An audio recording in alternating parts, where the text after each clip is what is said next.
moet wel heel voorzichtig zo. Ja, want anders dan gaat hij daar een beeld. Ja, deze ging eigenlijk niet. Nee. Deze is heel dun, maar daar moeten we dan wel iets op vinden straks. Kan ook als die droog is. Daarom had ik dus, wilde ik er eigenlijk ook een dubbel laag over. Ja, hier is hij nog helemaal droog. Het is allemaal 100% merino wol. En hier is ze bezig met het nat te maken met water en zeep. Groene zeep en olijfzeep. En waarom is dat dan nodig? Om, eigenlijk om de wol te ontvetten. Nou is dit ook al schoongemaakte wol. Maar het is om te ontvetten. En om het oorlogkoord te krijgen. Want ze nou laten het gewoon opstapelen. Losse lapjes en losse plukjes wol. Ja, als ik er niks mee dacht, dan valt het zo weer uit elkaar.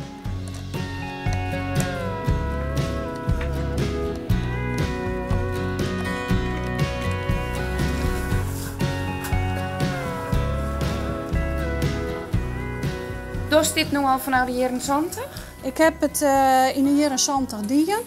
En ik heb het, seizoen en Jelien heb ik het weer oppakt. Ik vind het leuke eraan dat ik van echt een skiep uit, een vacht krijg, helemaal skimmeidsen en bijvoorbeeld zijds van meidsen. Dat vind ik het leukst. Dus het hele traject van het krijgen van een vacht tot het meidsen van een eindproduct.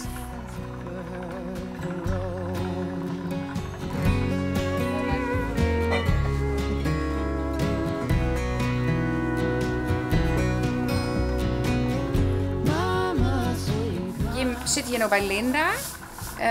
Dit kind ga ik wel thuis. Dit doe ik thuis, een hele hoop. Alleen het is veel gezelliger om het bij een groepje te doen. We kleppen een hele hoop. En daar dorst ik ideeën van elkaar op. Die maken dingen en denkt, oh, dat word ik eens beziekje. Of die het mooie wol, west eens even uitwissel je worst. Of... Dat is de reden dat we graag bij elkaar zitten. Oors is altijd alleen nog aan te spinnen.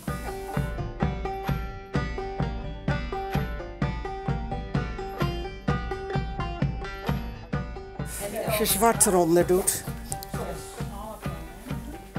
dan krijgt hij een heel ander effect. Zie je? Nou komen al deze froljes bij. Ik vind het heel belangrijk natuurlijk dat het ambacht, om dat te promoten, het ambacht met je handen bezig zijn. En dit is natuurlijk een heel oud ambacht. Het was natuurlijk vroeger noodzakelijk, want ze maakten eigenlijk dikke jassen van of iets dergelijks. Heel vroeger, maar wij maken er gewoon mooie dingen van. Echt hele leuke schilderijen hier, kledingstukken, ja, van alles. Want is het oudbollige er wat oud? Ja, helemaal. Ja.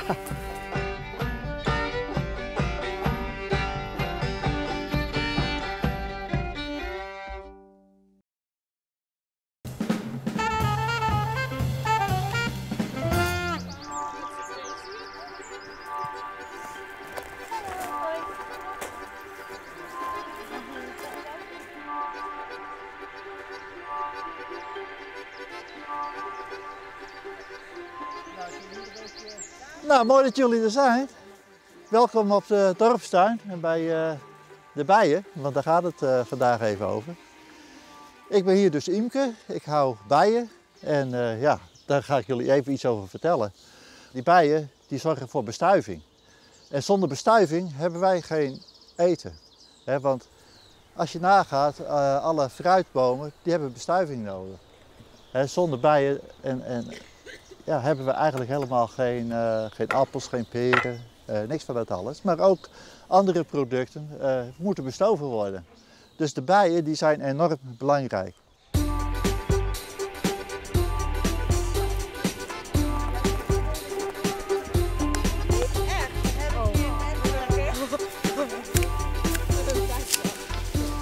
Is dit nou ook leuk om te doen? Ja, ik vind het leukste. Ja, want een brood is stuk warm en het is ook net zo volle burger, het is ook net heel moeilijk. Maar het is gewoon mij een keer gas zou knippen.